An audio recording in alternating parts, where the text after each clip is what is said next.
Saya adalah korban kekerasan seksual dan KDRT dan kekerasan pada anak.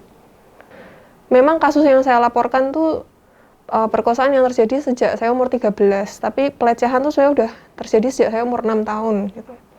Yang waktu 6 tahun itu kejadiannya saya lagi baca komik. Pelaku masuk aja ke dalam ruangan, saya ingat, itu kan ingatan yang ada gitu loh, ingat tapi bingung. Dia masuk aja ke dalam ruangan, saya lagi baca komik, terus dia tiba-tiba cium bibir saya.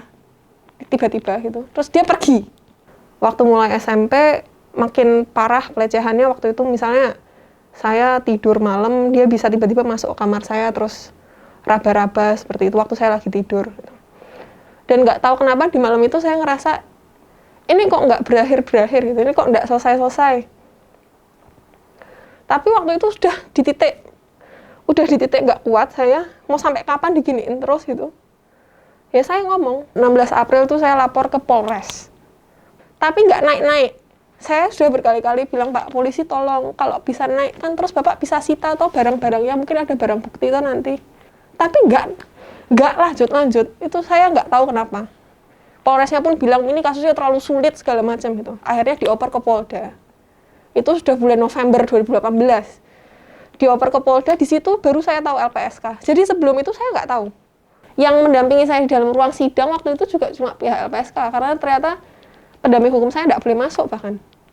Jadi kalau nggak ada LPSK saya sendirian di ruang sidang. Mungkin klise, tapi itu ibarat merasa ada keberpihakan dari negara buat saya sebagai korban. Terus terang, saya tuh nggak kayak, hore menang gitu, enggak.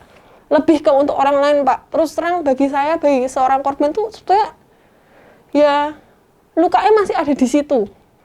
Saya berharap kasus saya itu menjadi harapan bagi korban lain bahwa tahu, oh kasus yang sesulit itu aja bisa gitu. Kasus kekerasan seksual itu bisa terbukti dan pelaku bisa dihukum.